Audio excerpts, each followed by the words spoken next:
नमस्कार विद्यार्थी मित्रांनो. मविप्र समाजाचे केटीचे महाविद्यालय नाशिक 2 आयोजित TYBA जेनेरिक इलेक्टिव्ह या विषयाच्या दुसऱ्या व्याख्यानामध्ये मी सहाय्यक प्राध्यापक संतोष प्रभाकर आढाव, अर्थशास्त्र विभाग आपल्या सगळ्यांचे सहर्ष स्वागत करतो. तर विद्यार्थी मित्रांनो, मागच्या आपल्या तासापासून आपण एक नवीन विषय जो आहे जेनेरिक इलेक्टिव्ह याचा आपण अभ्यास करतोय आणि त्यातला आपला पहिला टॉपिक जो आहे त्याची आपण माहिती घेतोय. त्याचं नाव आहे डिजिटल लिटरसी. तर आजच्या आपल्या या दुसऱ्या व्याख्यानामध्ये आपण बघणार आहोत की सर्वसाधारणपणे डिजिटल लिटरसी म्हणजे डिजिटल साक्षरता याचा अर्थ हा समजून घेणार आहोत. त्याचबरोबर आपल्या जीवनामध्ये या डिजिटल साक्षरतेचे काही फायदे पण आहेत आणि या डिजिटल साक्षरतेमुळे आपल्याला काही महत्त्व पण सांगता येईल. ते महत्त्व सुद्धा आपण आज बघणार आहोत. तसेच मागच्या आपल्या तासाला आपण या भागाला आपण सुरुवात केली होती. डिजिटल लिटरसी हा जो शब्द आहे हा 2 शब्दां मिळून बनलेला आहे. तो म्हणजे डिजिटल आणि लिटरसी. डिजिटल या शब्दाचा अर्थ तंत्रज्ञान असा घेतलेला आहे. तर लिटरसी म्हणजे साक्षरता. साक्षरता म्हटलं की आपण त्यामध्ये लेखन, वाचन आणि विचार करण्याची क्षमता असा अभिप्रेत घेत असतो. व मागच्या आपण तासाला विविध प्रकारच्या साक्षरता बघितल्या. यामध्ये कॉम्प्युटर विषयीची साक्षरता असेल, आरोग्याविषयीची साक्षरता असेल, त्याचबरोबर आपण वित्तविषयक साक्षरता आणि डिजिटल साक्षरता असं आपण याबद्दल माहिती घेतलेली आहे. जी काही पारंपरिक संकल्पना आहे साक्षरतेची, वाचन, लेखन आणि विचार करण्याची क्षमता, या विचार करण्याच्या क्षमतेला अधिक विस्तारित करण्याचं स्वरूप तंत्रज्ञानाच्या साहाय्याने याला आपण डिजिटल साक्षरता असे म्हणू शकतो. या डिजिटल साक्षरतेची काही तत्वे आपण बघितली की डिजिटल साक्षरता जर असेल तर यामध्ये पहिलं तत्व आहे की आकलन व्हायला पाहिजे की हे तंत्रज्ञान नेमकं काय आहे, याचा वापर कसा करावा, त्याचबरोबर हे तंत्रज्ञान इतरांबरोबर कसं शेअर करावं, इतरांशी कसा संपर्क साधावा, कसं कम्युनिकेशन करावं आणि विविध जे काही तंत्रज्ञान आहे त्याचा एकमेकांशी काय संबंध आहे. उदाहरणार्थ ऑनलाईन एखादा कंटेंट आपण शोधतो, त्याचं PDF बनवणे, त्याचबरोबर त्याचं एडिटिंग करणे, त्याचा व्हिडिओ बनणे, या सर्व तंत्रज्ञानाचा एकमेकांशी असणारा सहसंबंध, बनवलेला कंटेंट आपण हा स्टोअर करता आला पाहिजे. आपल्याला Google ड्राईव्हवरती, क्लाउड कम्प्युटिंगवरती हा स्टोअर करता आला पाहिजे. त्याचबरोबर काही क्रिएटिव्हिटी जी आहे, नाविन्याची निर्मिती, एखादा ब्लॉग लिहिणे, एखादी वेबसाईट तयार करणे, ही तत्वे आपण त्यामध्ये बघितली होती. त्याचबरोबर आपण बघितले की पारंपरिक साक्षरता आणि डिजिटल साक्षरता यामध्ये काही फरक आहे. म्हणजे लिहिता, वाचता येणं आणि विचार करण्याची क्षमता याला पारंपरिक साक्षरता म्हणतात. त्याचबरोबर की डिजिटल साक्षरता म्हणजे डिजिटल तंत्रज्ञानाचा वापर करून आपण जर या सगळ्या गोष्टी करत असू, लेखन, वाचन आणि विचार करण्याची क्षमता वाढत लागत असेल, त्याचबरोबर आपण एखादा ऑनलाईन कंटेंट शोधून, त्याचा व्हिडिओ बनवून, एडिटिंग करून, अपलोड करून Facebook आणि WhatsAppवर शेअर करता येत असेल, तर याला आपण डिजिटल साक्षरता असे म्हणतो. डिजिटल साक्षरता आणि पारंपरिक साक्षरता याच्यामध्ये असणाऱ्या पद्धती, याची असणारी तंत्रे, याची असणारी कौशल्य यामध्ये फरक आहे हे आपण शिकलो. याच्यात फरक जरी असला तरी हे दोन्ही एकमेकांशी पूरक आहे. डिजिटल साक्षरता पूर्णपणे पारंपरिक साक्षरतेला पर्याय नाही किंवा त्याची जागा घेत नाही. तर पारंपरिक साक्षरतेची जी काही कौशल्य आहे, वाचन, लेखन आणि विचार करण्याची क्षमता, याला अधिक विस्तारित करण्याचं स्वरूप म्हणजे ही डिजिटल साक्षरता आहे. आजच्या आपल्या व्याख्यानामध्ये आपण बघतो आहोत की ही डिजिटल साक्षरता, पुन्हा एकदा याचा अर्थ काय आहे तो थोडक्यात आपण ढोबळमानाने समजून घेऊया आणि त्यानंतर या डिजिटल साक्षरतेचं आपल्या जीवनामध्ये असणारं महत्त्व आणि यापासून होणारे आपल्याला फायदे हे आपल्याला बघायचे आहेत. तर विद्यार्थी मित्रांनो, या व्याख्यानामधून आपल्याला काय शिकायचं आहे की आपल्याला डिजिटल साक्षरता म्हणजे काय ही संकल्पना समजून घ्यायची आहे. त्याचबरोबर यापासून आपल्याला काय काय फायदे होतात ते आपल्याला समजून घ्यायचे. त्याचबरोबर डिजिटल साक्षरता जी आहे याचं महत्त्व पण समजून घ्यायचं आहे की शिक्षक म्हणून काय महत्त्व आहे, एक विद्यार्थी म्हणून काय महत्त्व आहे, एक समाजाचा नागरिक म्हणून याचं काय महत्त्व आहे. विविध अंगाने असणारे डिजिटल साक्षरतेचं महत्त्व हे आज आपल्याला ह्या व्याख्यानातून शिकायचं आहे. त्याचबरोबर आपण बघू शकतो की आपण की यात डिजिटल साक्षरता त्याचं महत्त्व आणि त्याबद्दलचे फायदे आपल्याला अधिक खोलवर बघायचे. तर सगळ्यात पहिले डिजिटल साक्षरता हा शब्द आपण बघतोय की डिजिटल आणि अधिक साक्षरता.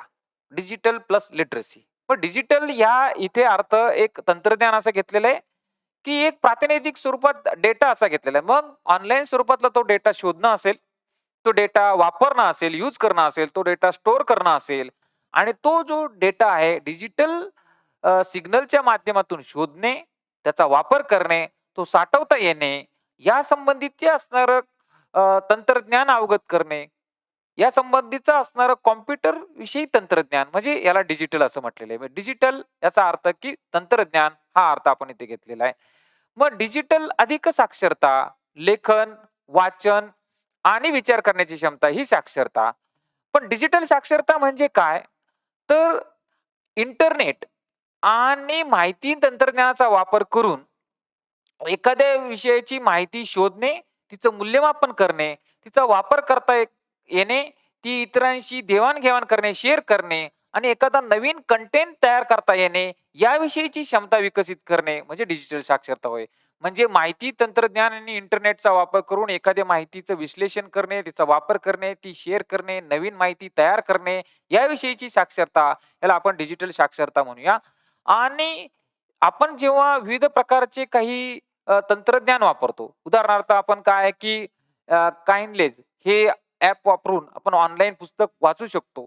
या ऑनलाईन पुस्तक वापरून आपण एखादा कंटेंट कॉम्प्युटरवरती वर्ड फाईलमध्ये तयार करतो. त्याच्या आधारे आपण काय एखादी पी तयार करतो आणि त्याच्याच माहितीच्या आधारे आपण व्हिडिओ तयार करतो. हा व्हिडिओ आपण एडिट करू शकतो आणि हा YouTube आणि Facebookवरती लोड करू शकतो. याविषयीची असलेली साक्षरता याला आपण डिजिटल साक्षरता असे म्हणणार.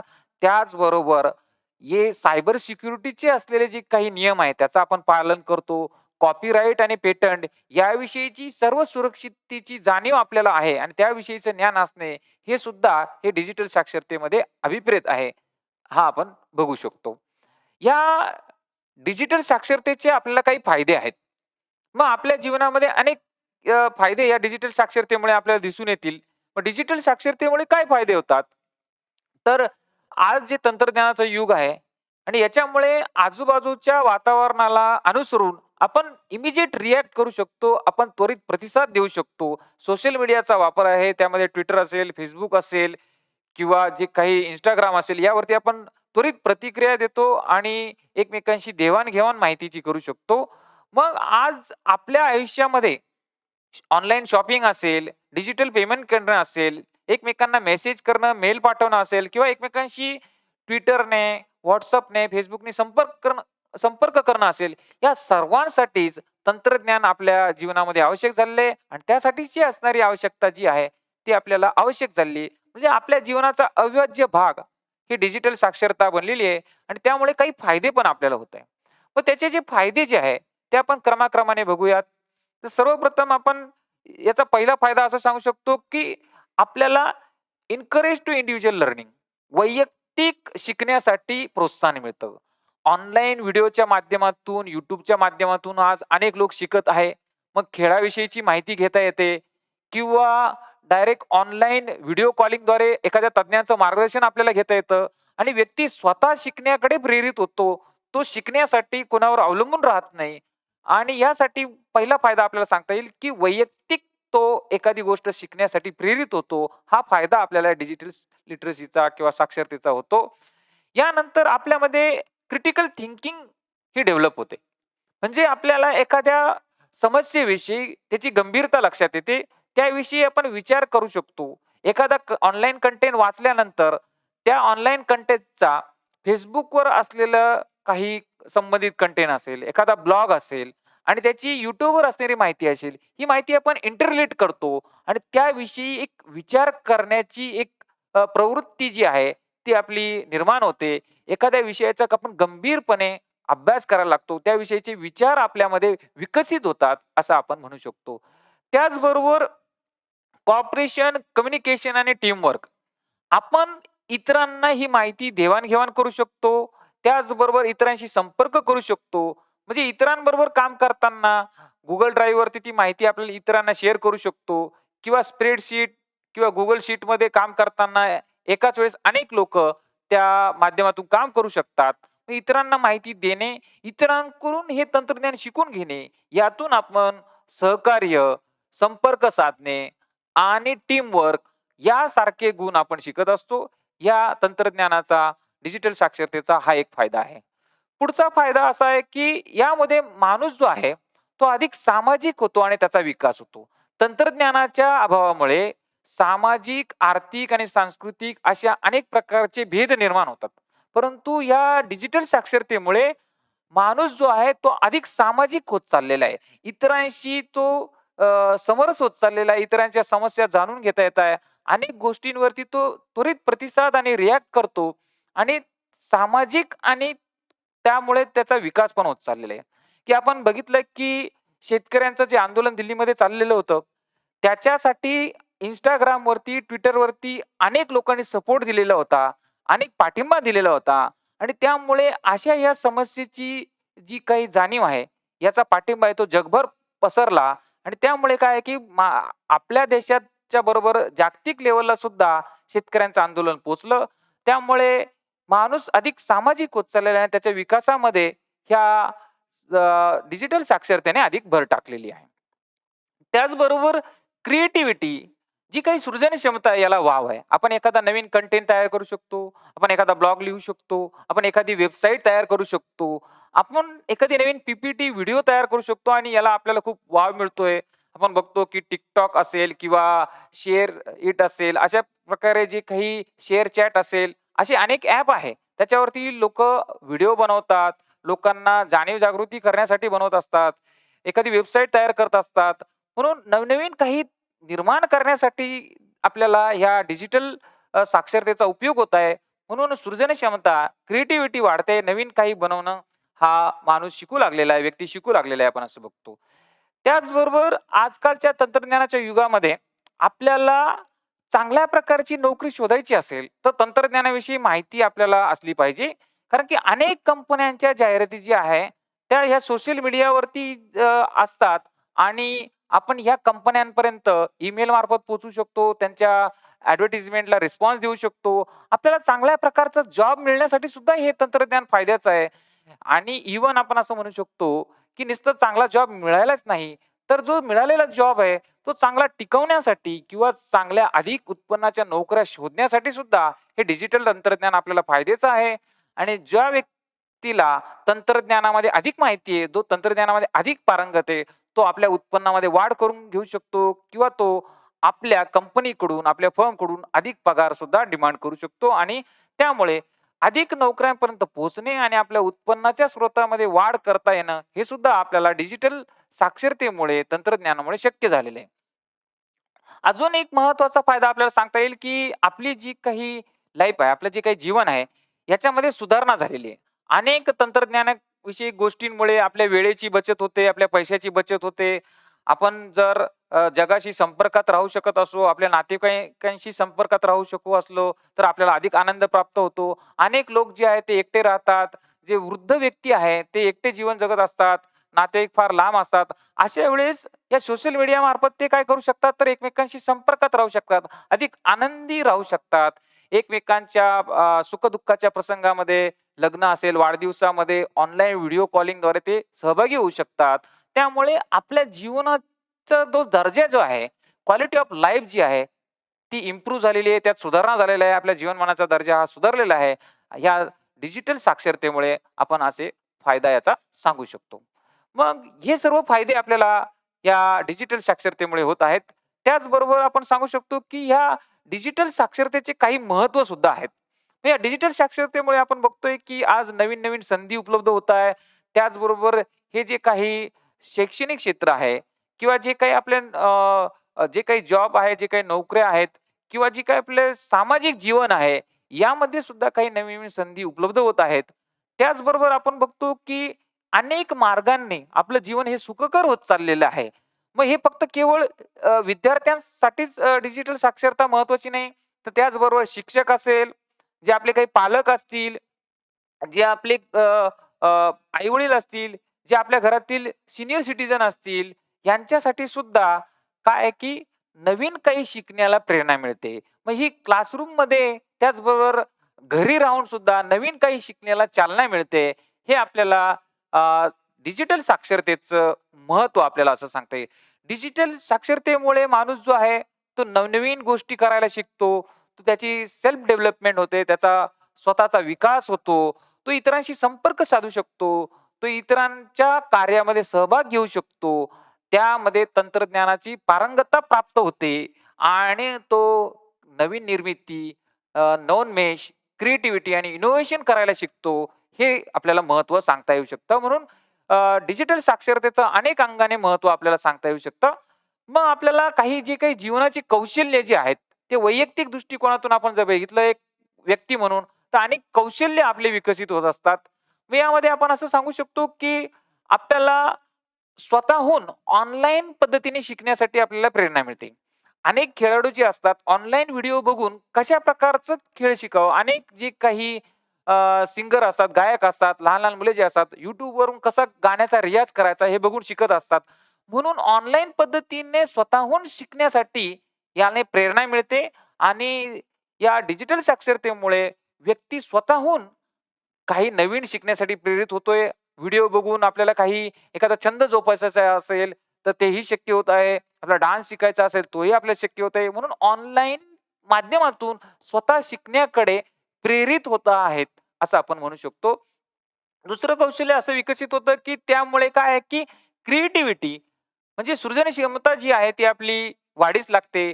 नवीन काही कंटेंट बनवणे, नवीन एखादा व्हिडिओ बनवणे, तो YouTubeवरती अपलोड करणे किंवा तो Facebookवरती इतरांशी शेअर करणे. त्यासाठी विविध जे काही ॲप्स आहे, मग त्या ॲप्सचा वापर करणे.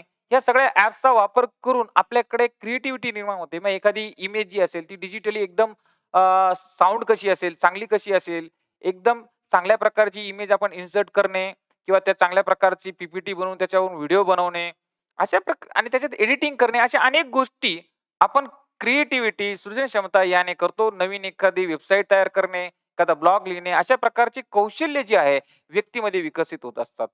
तिसरं आहे की आपले जे काही संपर्क आहे, सपोर्ट टू इफेक्टिव्ह कम्युनिकेशन. आपल्याला इतरांशी संपर्क साधण्यासाठी ही साधनं फार महत्त्वाची आहे. मग इतरांना आपण मेल करू शकतो, WhatsAppवरती माहिती शेअर करू शकतो किंवा आपल्या Google ड्राईव्हवरची माहिती त्यांच्याशी शेअर करू शकतो. मग अशा अनेक मार्गांनी इतरांशी आपण चांगल्या पद्धतीने संपर्क साधू शकतो. माहितीची देवाण-घेवाण करू शकतो. इतरांकडून काही नवीन शिकू शकतो, जे त्यांना माहिती आहे. म्हणून आपण चांगल्या प्रकारे संपर्क साधण्याचं कौशल्य यामुळे आपलं विकसित होतंय वैयक्तिक पातळीवरती. आपली जी कार्यक्षमता आहे, ते कार्यक्षमतेत वाढ होते. म्हणजे कमी वेळामध्ये अधिक काम करणे, याला आपली कार्यक्षमता विकसित करणे असं म्हणू शकतो आपण, की आपल्या कार्यक्षमतेमध्ये वाढ होते, की आपण घरी बसल्या-बसल्याच एखादं डिजिटल पेमेंट करू शकतो. एखाद्याला पैसे देण्यासाठी प्रत्यक्ष फिजिकली जाणं आपल्याला शक्य नसतं. मग त्यावेळेस आपण काय, की ऑनलाईन माध्यमातून पैसे पेमेंट करू शकतो. एखाद्याला मेल पाठवू शकतो. त्याला एखादी माहिती आपली शेअर करू शकतो. मग आपली कार्यक्षमतेमध्ये वाढ झालेली आहे. आपण पूर्वीपेक्षा अधिक कामं करू शकतो. अनेक लोकांना एकाच वेळी मेल करून खूप सारी माहिती जी आहे ती पाठवू शकतो. पूर्वीसारखे पत्र लिहिणं आणि ते पोस्टात टाकणं, पाठवणं यासारख्या गोष्टी राहिलेल्या नाही. म्हणून जे काही तंत्रज्ञान आहे, या तंत्रज्ञानामुळे डिजिटल साक्षरतेमुळे आपल्या कार्यक्षमतेत वाढ होते आहे, आपण असं सांगू शकतो. त्याचबरोबर आपल्याला चांगल्या प्रकारचा एखादी नोकरी शोधणे आणि ती सुरक्षित करणे यासाठी सुद्धा हे तंत्रज्ञान एखाद्या व्यक्तीला फार महत्त्वाचं आहे. कारण की विविध प्रकारच्या ऑनलाईन साइटवर असणाऱ्या नोकऱ्या शोधणे आणि त्या नोकऱ्यामध्ये टिकून राहण्यासाठी आपल्याला विविध प्रकारच्या साक्षरता आल्या पाहिजे. ही डिजिटल साक्षरता जर असेल, तर आपण चांगल्या प्रकारची माहिती जी आहे ती शोधू शकतो. आपल्या कंपनीची प्रोफाईल तयार करू शकतो, आपली प्रोफाईल करू शकतो. आपल्या कंपनीची, आपल्या फर्मची जाहिरात करू शकतो आणि आपल्या मालकाचा फायदा करून देऊ शकतो आणि अनुषंगाने मालक आपल्या उत्पन्नामध्ये वाढ करून आपल्याला पण फायदा करून देऊ शकतो. त्यामुळे एक चांगल्या प्रकारचा जॉब जॉब शोधणे, एखादी नोकरी शोधणे आणि ती टिकून राहणे यासाठी आपल्याला हे डिजिटल तंत्रज्ञान महत्त्वाचं आहे, हे आपण असं सांगू शकतो. त्याचबरोबर यामुळे काय आहे, की जी सुरक्षितता आहे, ह्याच्यामध्ये काय सुधारणा होत आहे, की ही सगळी माहिती जी आहे, ही आपल्याला सुरक्षित ठेवायला पण जमली पाहिजे. कारण की आज ऑनलाईन माध्यमामधून अनेक प्रकारची फसवणूक केली जाते. मग अनेक ऑनलाईन कॉल येऊन तुमची आधारची माहिती अपडेट करायची असे कॉल येतात. तुमचा आधार कार्ड नंबर मागितला जातो. बँकेकडून बोलतोय असं सांगितलं जातं. जेव्हा तुम्हाला अनेक तंत्रज्ञान माहिती असेल, तुम तुमच्याकडे तंत्रज्ञान माहिती असेल, तर हा कॉल जो आहे फेक कॉल आहे, हे तुम्हाला ओळखता येईल आणि त्याचबरोबर अशी काही माहिती बँका मागत नाही हे तुम्हाला कळेल आणि त्यामुळे तुम्हाला सुरक्षितता कशी राखावी ऑनलाईन काम करताना किंवा जो काही कंटेंट आहे, ऑनलाईन कंटेंट हा कॉपीराईट कंटेंट असतो.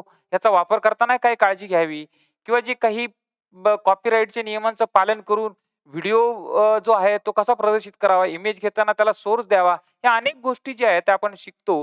मग या वैयक्तिक दृष्टिकोनातून आपण स्वतःहून शिकण्यासाठी प्रेरित होतो. आपल्यामध्ये सृजनशीलता, क्रिएटिव्हिटी वाढीस लागते. आपण इतरांशी कम्युनिकेट करू शकतो. आपली कार्यक्षमतेमध्ये वाढ होते.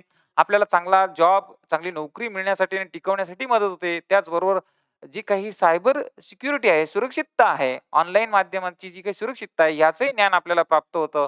असं आपल्याला डिजिटल साक्षरतेचं महत्त्व सांगता येऊ शकतं. यानंतर आपण सांगू शकतो, की एक चांगला डिजिटल नागरिक तयार होण्यासाठी, डिजिटल सिटिझन तयार होण्यासाठी सुद्धा आपल्याला डिजिटल साक्षरता महत्त्वाची आहे.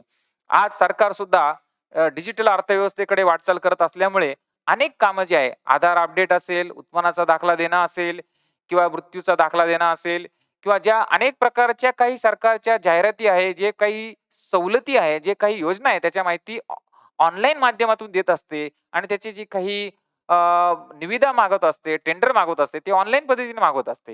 मग यामुळे एक डिजिटल नागरिक घडावा, देशाचा डिजिटल नागरिक घडावा यासाठी मदत होत असते आणि या तंत्रज्ञानामुळे काय आहे, की व्यक्ती जो आहे, तो डिजिटली साक्षर होतोय. एक जबाबदार नागरिक देशाचा बनावा आणि डिजिटल नागरिक बनावा. डिजिटल सिटिझनशिप आपण म्हणूया, की ते वाढीस लागण्यासाठी मदत होते. मग डिजिटली साक्षर असा नागरिक हा तयार करण्यासाठी यामुळे मदत होते. तो ऑनलाईन कामे करू शकतो आणि त्या पद्धतीने तो अधिक वेगाने देशाच्या विकासासाठी सुद्धा तो भर घालू शकतो. आपल्याला घरामध्ये सुद्धा ही डिजिटल साक्षरता फार महत्त्वाची आहे. आपल्याला जे काही ऑनलाईन शॉपिंग करायची असते, आपल्याला आपल्या नातेवाईकांना, मित्रांना मेल करायचे असतात, ते मेल करू शकतो. अनेक जे काही आनंदाचे प्रसंग आहे, मग वाढदिवस आहे, लग्न आहे, मग व्हिडिओ कॉलिंग मार्फत आपण त्यांच्याशी दूर असताना सुद्धा तिथे त्यांच्या आनंदाच्या प्रसंगामध्ये सहभागी होऊ शकतो. आपण माहितीची देवाण करू शकतो. आपले फोटो, व्हिडिओ आपण जेव्हा सोशल मीडिया साइटवर अपलोड करतो, आपण त्यांच्याशी कनेक्ट राहतो आणि आपल्या फॅमिली लाईफमध्ये, आपल्या कौटुंबिक आयुष्यामध्ये आपल्याला आनंदी राहण्यासाठी सुद्धा हे तंत्रज्ञान आपलं फार महत्त्वाचं आहे. घरामध्ये जरी असलो तरी आपल्याला डिजिटली साक्षरता राहणं गरजेचं आहे. आपल्याला कॉम्प्युटर हाताळता आलं पाहिजे. आपल्याला जगाची जी काही संपर्काची माध्यमं जी आहे, मग Twitter असेल, Instagram असेल, WhatsApp असेल, मेल असेल, यातून इतरांशी संपर्कात राहता येणं आपल्याला शक्य झालं पाहिजे. आपल्याला ऑनलाईन शॉपिंग करायची असेल, ऑनलाईन खरेदी करता आली पाहिजे, ऑनलाईन पेमेंट करता आलं पाहिजे. त्याचबरोबर ऑनलाईनची जी काही अ, सुरक्षितता आहे, याच्याकडे पण आपल्याला माहिती झाली पाहिजे. म्हणून घरामध्ये सुद्धा ही डिजिटल साक्षरता जी आहे, आपल्याला घरामध्ये प्रत्येकाला असणं गरजेचं आहे. म्हणून त्या दृष्टीने ही महत्त्वाची आहे. प्रोफेशनल लाईफमध्ये प्रोफेशनल लाईफमध्ये व्यावसायिक जीवनामध्ये सुद्धा आपल्याला ही साक्षरता फार महत्त्वाची आहे. म्हणजे आपण जेव्हा कामाच्या ठिकाणी ही कौशल्य आत्मसात करतो, मग आपल्याला डिजिटली आपण जास्त साउंड असेल, आपण जर डिजिटली अधिक साक्षर असेल, तर अनेक प्रकारच्या गोष्टी आपल्याला प्राप्त करता येतात. आपल्याला यश संपादन करता येतं, आपल्याला अधिक पगार मिळतो किंवा कामाच्या ठिकाणी अनेक प्रकारे हे तंत्रज्ञान फायद्याचं आहे. उदाहरणार्थ जे काही स्प्रेडशीट आहे. हे स्प्रेडशीट एकाच वेळेस अनेक लोकं काम करू शकतात. देवाण-घेवाण शिकतो, आपण टीमवर्क शिकतो, आपण मिळवलेली माहिती जी आहे Google ड्राईव्हने इतरांना शेअर करू शकतो आणि एक व्यावसायिक जीवनामध्ये आपली कार्यक्षमता वाढते. आपण काम अधिक वेगाने करू शकतो आणि अधिक चांगल्या पद्धतीने करू शकतो. आपल्या मालकाची, आपल्या कंपनीची प्रोफाईल तयार करू शकतो या डिजिटल माध्यमातून. डिजिटल माध्यमातून आपण काय करू शकतो, की त्याची वेबसाईट जी आहे, ती तयार करू शकतो. आपल्या कंपनीची प्रोफाईल तयार करू शकतो, त्याची जाहिरात करू शकतो, त्याची मार्केटिंग करू शकतो आणि अशा माध्यमातून काय आहे, की कंपनीची पण प्रगती होते आणि आपल्या व्यावसायिक जीवनामध्ये काय आहे, की आपल्याला अनेक लोकांशी संपर्क साधावा लागतो. मग तो ईमेलनी संपर्क साधावा लागतो. आपल्याला काही ऑर्डर घ्यायच्या असतात, काही ऑर्डर द्यायच्या असतात. यासाठी संपर्क ईमेल असेल, WhatsApp असेल, अनेक गोष्टींनी संपर्क करता येतो. मग या दृष्टीने आपल्याला व्यावसायिक जीवनामध्ये सुद्धा ह्या तंत्रज्ञानाचे महत्त्व आहे. आपल्याला हे सांगता येईल, की व्यावसायिक जीवनामध्ये आपली कार्यक्षमता वाढते. व्यावसायिक जीवनामध्ये आपला जॉब जो आहे तो सिक्युअर होतो. आपल्याला आपल्या उत्पन्नामध्ये वाढ होते आणि आप आपल्या उत्पन्नामध्ये वाढ करण्यासाठी आणि आजकाल अनेक ठिकाणी जे आहे, ज्या काही कंपन्या ज्या आहेत, एखाद्या एम्प्लॉयीची, एखाद्या कामगाराची जी हिस्ट्री आहे, ती बघण्यासाठी त्याची सोशल प्रोफाइल चेक करत असतात. Facebook असेल, Twitter असेल, अशा अनेक गोष्टींवरती त्याची प्रोफाइल चेक करतात. कारण की या डिजिटल साधनांनी आपली एक फूटप्रिंट तयार होत असते. आपण जे काही सोशल मीडियाची साधनं वापरतो, WhatsApp असेल, Twitter असेल, हे कायमस्वरूपाची तिथे जी केलेली पोस्ट आहे आपली तिथे राहते आणि ती अनेक वर्षांनी वापरात येते. त्यामुळे एखाद्या व्यक्ती, एम्प्लॉयी कसा आहे, त्याची हिस्ट्री कशी आहे, त्याचं कॅरेक्टर कसं आहे, याविषयी माहिती कंपन्यांना कळत असते. मग एखादा एम्प्लॉयी जो आहे, तो आपल्याला सिलेक्ट करायचा असेल, नियुक्त करायचा असेल, त्यासुद्धा वेळेस कंपन्या ज्या आहेत, त्याची प्रोफाइल बघतात. त्याला किती फॉलोअर्स आहेत, त्याच्या एखाद्या कमेंटवर किती डिसलाइक आहे किंवा त्याने काही आक्षेपार्ह काही मीम्स बनवले आहे किंवा एखादा कंटेंट बनवला आहे, तर त्यावेळेस सुद्धा कंपन्या त्वरित आपल्या एखाद्या कर्मचाऱ्यावर काय की ॲक्शन घेऊ शकतात. यामुळे प्रोफेशनल लाईफमध्ये सुद्धा आपल्याला काय आहे की हा कंटेंट बनवणे, हा किती चांगल्या प्रकारे सुरक्षित आहे, त्याची सुरक्षितता जपणे हे सुद्धा महत्त्वाचं आहे. हे आपण या डिजिटल साक्षरतेमुळे शिकत असतो. त्याचबरोबर आपण सांगू शकतो, की डिजिटल लिटरसी जी आहे, यामुळे आपल्या ज्ञानामध्ये अधिक भर पडत असते. तर विद्यार्थी मित्रांनो, विद्यार्थी म्हणून आपल्याला याचं काय महत्त्व आहे? डिजिटल साक्षरता जी आहे, ही विद्यार्थ्यांसाठी काय महत्त्वाची आहे? तर विद्यार्थ्यांना आजकाल विविध प्रकारचे प्रोजेक्ट बनवायचे असतात, असाइनमेंट बनवायचे असतात व ऑनलाईन एखादा कंटेंट शोधणे, तो कंटेंट Wordमध्ये पेस्ट करणे किंवा त्या कंटेंटला अनुसरून एखादी इमेज आपण Google सर्च इंजिनने किंवा ॲडव्हान्स Google सर्चने शोधणे, त्याचे एखादा ग्राफ तयार करणे, त्याच्यापासून एखादी पी-पी-टी तयार करणे किंवा एखादा व्हिडिओ तयार करणे, तो एडिट करणे, तो YouTubeवर अपलोड करणे, इतरांनाही त्याची माहिती देणे, Facebookवर शेअर करणे, अशा अनेक दृष्टीने विद्यार्थ्यांसाठी ही डिजिटल साक्षरता महत्त्वाची आहे. त्या डिजिटल साक्षरतेमुळे विद्यार्थी जे आहे अधिक अ, जागरूक होतात. ह्या तंत्रज्ञानाला आधीच त्यांना अवगत झालेला असल्यामुळे स्वतःहून शिकण्यासाठी ते प्रेरित होतात. मग एखाद्या तज्ञ शिक्षकाचं व्याख्यान असेल, ते ऐकू शकतात. YouTubeवर ते एखाद्या विषयाचा कंटेंट शोधू शकतात. विद्यार्थ्यांना आपल्याला एखादा नवीन कंटेंट बनवायचा असेल, स्वतःचा ब्लॉग लिहायचा असेल, वेबसाईट डेव्हलप करायची असेल, या दृष्टीने डिजिटल साक्षरता फार महत्त्वाची आहे. मग विद्यार्थी जे काय आहे, आता पूर्वीपेक्षा जास्त हा एंगेज व्हायला लागलेला आहे, हा व्यस्त व्हायला लागलेला आहे. घरी गेल्यानंतर सुद्धा तो आपल्या प्रोजेक्टच्या कामासंबंधी विचार करतो, एखाद्या विषयाची तो माहिती गोळा करतो. ती माहिती वेगवेगळ्या तंत्रज्ञानाने तो एकत्रीकरण करतो. तो इतरांशी शेअर करतो. तो इतरांकडून माहिती गोळा करून ते तंत्रज्ञान शिकून घेतो. त्यामुळे विद्यार्थ्यांमधली व्यस्तता वाढू लागलेली आहे आणि विद्यार्थ्यांमध्ये नवनिर्मिती क्षमता वाढायला लागली. नवीन-नवीन ते गोष्टी शिकताय, बनवताय. त्यामुळे विद्यार्थ्यांच्या दृष्टीने हे तंत्रज्ञान फार महत्वाचं आहे, की पूर्वीसारखं अगदी लायब्ररीत जाऊन पुस्तक वाचणे इथपर्यंत ही साक्षरता मर्यादित नाहीये. आपण या डिजिटल साक्षरतेने केव्हाही कुठेही YouTubeवरती आपण एखादा कंटेंट शोधून त्याचे व्हिडिओ ऐकू शकतो. ती संकल्पना समजून घेऊ शकतो. Google क्लासरूम माध्यमातून शिक्षकांनी ज्या काही पोस्ट टाकलेल्या आहे, जे काही कंटेंट टाकलेलं आहे, त्याच्याशी आपण पोहोचू शकतो आणि केव्हाही त्या तंत्रज्ञानाला आपल्याला काय की पोहोचता येतं आणि बघता येतं. हे विद्यार्थ्यांच्या दृष्टीने महत्त्व आहे, हे आपण सांगू शकतो. त्याचबरोबर आपण शिक्षकांसाठी सुद्धा या तंत्रज्ञानाचं महत्त्व आहे, हे आपण सांगू शकतो. शिक्षकांनी सुद्धा हे डिजिटल तंत्रज्ञान आहे आत्मसात केलेलं आहे. या कोरोनाच्या कोव्हिड-19च्या पार्श्वभूमीवरती हे आपण सगळ्यांनी हे तंत्रज्ञान जे आहे, याला आपण यूज टू झालेलो आहे. हे तंत्रज्ञान शिकल्यामुळे विद्यार्थी कुठल्या-कुठल्या प्रकारचे समाज माध्यमं वापरतात. मग विद्यार्थी Twitter वापरत असेल, विद्यार्थी Facebook वापरत असेल, WhatsApp वापरत असेल. मग या माध्यमातून त्याच्यापर्यंत कसा आपला आशय पोहोचवावा, त्याच्यापर्यंत कंटेंट कसा पोहोचवावा, YouTubeवर लेक्चर अपलोड करून विद्यार्थ्यापर्यंत जास्तीत जास्त कसं पोहोचावं. जेव्हा विद्यार्थी आणि शिक्षक हे प्रत्यक्ष भेटणं शक्य नव्हतं, तेव्हा ऑनलाईन व्हिडिओच्या माध्यमातून, ऑनलाईन तासिकांच्या लेक्चरच्या माध्यमातून विद्यार्थी आणि शिक्षकांचा संबंध आला. म्हणजे शिक्षकांना सुद्धा आपलं जे काही ज्ञान आहे विद्यार्थ्यापर्यंत पोहोचवण्यासाठी हे विविध असे माध्यमं जे आहे त्याचं ज्ञान असणं गरजेचं आहे आणि त्याचा उपयोग हा शिक्षकांना होतोय. आपली एखादी जी काही संकल्पना आहे, उदाहरणार्थ अ, अ, विज्ञानामध्ये ज्या काही अनेक वनस्पती आहे, विज्ञानामध्ये असणारे जे काही प्राणी आहे, हे प्राणी जर दाखवायचे असेल, तर हे प्राणी आपण व्हर्चुअल रिअॅलिटीने आभासी जी काही प्रतिमा आहे, ती तयार करून त्याच्यातून आपण ती संकल्पना अधिक चांगल्या प्रकारे इमेजने स्पष्ट करू शकतो.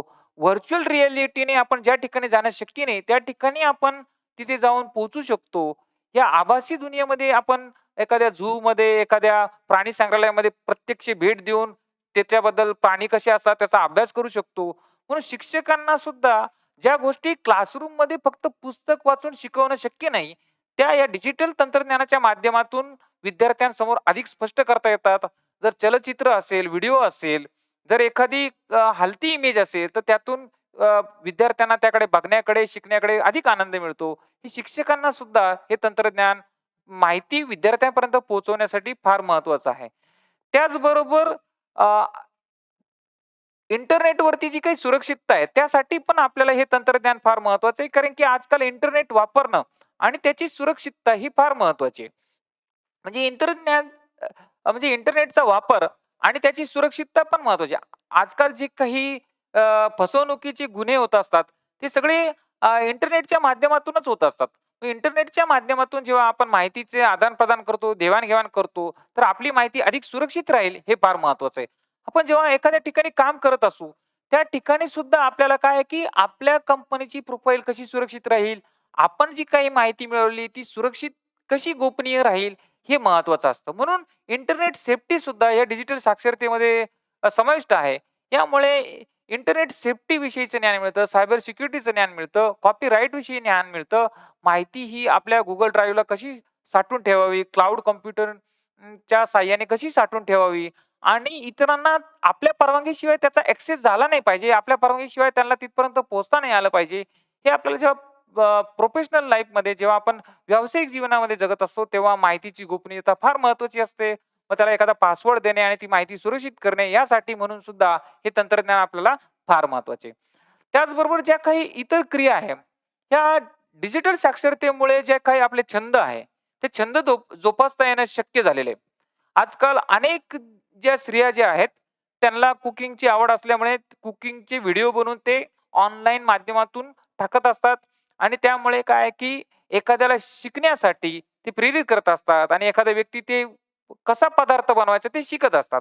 आजकाल YouTubeवरती एक आजी फार प्रसिद्ध झालेल्या आहे, की त्यांच्या विविध पदार्थांच्या बनवलेल्या रेसिपी ज्या आहेत त्या अपलोड करत असतात. त्यांना हे तंत्रज्ञान येत नाही, परंतु त्या व्हिडिओ समोर यूज टू झालेले आहे.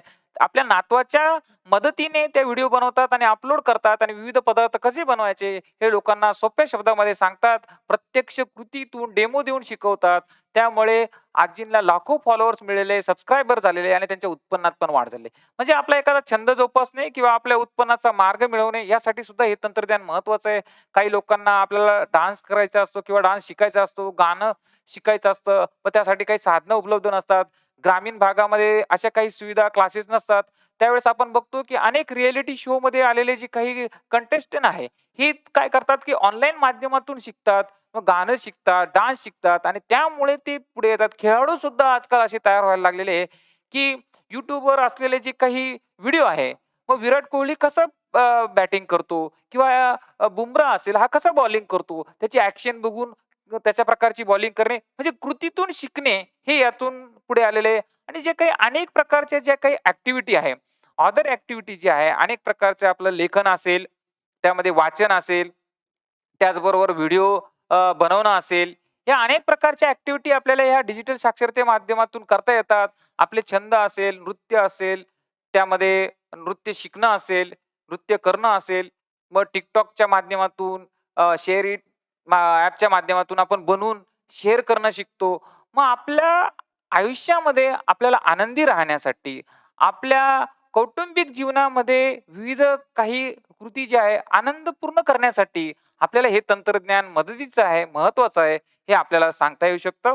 मग या भागावरती आपल्याला स्वाध्याय कुठला लिहायचा आहे? तर असाइनमेंटचा प्रश्न यावरती असा आहे, की डिजिटल साक्षरता म्हणजे काय? या डिजिटल साक्षरतेचं महत्त्व आणि फायदे थोडक्यात स्पष्ट करा. असा प्रश्न आपल्याला हा येऊ शकतो. त्याचबरोबर थोडक्यात टिप द्या म्हणजे काय? तर यावरती डिजिटल साक्षरता ही संकल्पना उदाहरणासह स्पष्ट करा. हे आपल्याला स्वाध्यायासाठीचे प्रश्न आहेत.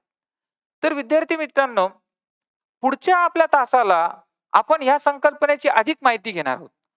म्हणजे role of digital literacy in professional life. व्यावसायिक जगतामध्ये काम करताना ह्या डिजिटल साक्षरतेचं काय भूमिका आहे आणि यांनी कशी मदत होते, हे आपण पुढच्या येणाऱ्या आपल्या तिसऱ्या लेक्चरमध्ये शिकणार आहोत. तर थोडक्यात आपण काय शिकलो? Digital literacy, digital plus literacy. Digital म्हणजे डिजिटल सिग्नलच्या माध्यमातून एखादा आशय ऑनलाईन पद्धतीने शोधणे, त्याचं मूल्यमापन करणे, त्याच्यामधून एडिटिंग करणे, तो इतरांना शेअर करणे आणि त्याचबरोबर सायबर सिक्युरिटी किंवा सुरक्षितता ही पण बघणे. याला आपण काय म्हणू शकतो? डिजिटल म्हणू शकतो. तंत्रज्ञानाचा वापर करून आपण माहिती जमा करणे, ती साठवणे, तिचं मूल्यमापन, पृथक्करण करणे याला डिजिटल असा अर्थ घेऊयात. आणि लिटरसी म्हणजे साक्षरता, मग वाचन, लेखन आणि विचार करण्याची क्षमता ही साक्षरता आहे. मग डिजिटल साक्षरता ही अशा प्रकारची आहे, की ऑनलाईन माध्यमातून एखादा कंटेंट शोधणे, त्या कंटेंटचं काय की परीक्षण करणे, मूल्यमापन करणे, तो इतरांशी देवाण-घेवाण करणे, त्याच्यामध्ये काही एडिटिंग करणे, काही बदल करणे, त्यापासून एखादा व्हिडिओ तयार करणे, तो YouTubeवर अपलोड करणे, तो Facebook आणि Instagramवरती तो इतरांशी शेअर करणे. या संबंधीची असणारी जी काही साक्षरता आहे ती डिजिटल साक्षरता आहे आणि याबरोबरच आपल्याला कॉपीराईट, सायबर सिक्युरिटी या नियमांची सुद्धा माहिती असणे, याला आपण डिजिटल साक्षरता असे म्हणू शकतो. मग या डिजिटल साक्षरतेचे अनेक प्रकारचे फायदे आपल्याला होत असतात. या डिजिटल साक्षरतेमुळे वैयक्तिक पातळीवरती पण फायदे होत असतात. आपले कौशल्य विकसित होत असतात. या डिजिटल साक्षरतेमुळे आपल्याला नवनिर्मिती क्षमता जी आहे, क्रिएटिव्हिटी निर्माण होत असते. माणूस अधिक सामाजिक बनत चाललेला आहे आणि अनेक गोष्टींमध्ये तो सहभाग घेत चाललेला आहे. अनेक दृष्टीने ही जी काही डिजिटल साक्षरता आहे, ती आपल्याला महत्त्वाची आहे, हे आपण या व्याख्यानामध्ये शिकलेलो आहे. त्याचबरोबर अनेक लोकांना ही संकल्पना फार महत्त्वाची आहे. विद्यार्थ्यांना आपल्या असाइनमेंट तयार करण्यासाठी, प्रोजेक्ट तयार करण्यासाठी, इतरांशी देवाण करण्यासाठी ही संकल्पना महत्त्वाची आहे. शिक्षकांना आपला आशय विद्यार्थ्यांपर्यंत प्रभावी माध्यमातून पोहोचवण्यासाठी ही संकल्पना महत्त्वाची आहे. व्यावसायिक जगतामध्ये आपला जॉब जो आहे, तो टिकवण्यासाठी, नवीन जॉब शोधण्यासाठी आणि आपल्या उत्पन्नाच्या स्रोतांमध्ये वाढ होण्यासाठी ही संकल्पना महत्त्वाची आहे. आपल्या घरी सुद्धा, आपल्या कार्यालयामध्ये सुद्धा ही संकल्पना कशी महत्त्वाची आहे, हे आपण इथे शिकलेलो आहोत. तर ह्या भागासाठी तुम्ही ही जी पुस्तके दिलेली आहे, ही पुस्तके तुम्ही वाचू शकतात किंवा काही लिंक दिलेल्या आहे. या संदर्भातले अधिक व्हिडिओ तुम्ही बघून या विषयाची माहिती घेऊ शकतात. धन्यवाद.